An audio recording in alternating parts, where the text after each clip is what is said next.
பாஜகவை தமிழ்நாட்டில் வளர்க்கின்றோம் என்ற பெயரில் பைத்தியக்காரன் போல் பாஜக மாநில தலைவர் அண்ணாமலை சுற்றி வருவதாக முன்னாள் திமுக நிர்வாகி குடியாத்தம் குமரன் மிக கடுமையாக விமர்சித்துள்ளார். காங்கிரஸ் எம்எல்ஏ விஜயதாரணி பாஜகவில் இணைந்தது குறித்து வீடியோ வெளியிட்டுள்ள அவர் அதில் இவ்வாறு தெரிவித்துள்ளார். இது ஒன்னு சொல்லிட்டா, கட்சியை மக்கள் மத்தியில் வளர்க்கணும். நீங்க கட்சியை வளர்க்கணும் தான் அந்த ஆடு கரண்ட்ல அடிப்பட்ட காக்கா அண்ணாமலையை ரோடோடா விடுறீங்க. அந்த ஆளு ரோடோடா போய் என்னென்ன போய் பேச முடியுமோ அவளும் பொய்யும் புத்தலாட்டமா அந்த ஆளும் பேசிட்டு இருக்காரு.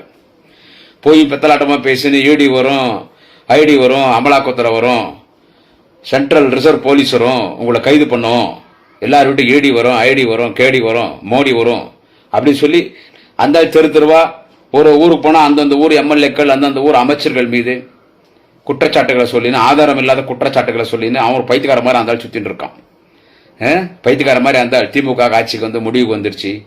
இந்த பார்லிமெண்ட் தேர்தலோட உக்காளி உங்களுக்கு வருதுடா முடிவு. இந்த பார்லிமெண்ட் தேர்தலோட பாஜகவுக்கு முடிவுரை எழுதப்படும், சங்கு ஊதப்படும், சாவு மணி அடிக்கப்படும். என்ன செய்திகளை உள்ளது உள்ளபடி தெரிந்து கொள்ள ரெஃப்ளெக்ட் நியூஸை சப்ஸ்கிரைப் பண்ணுங்க.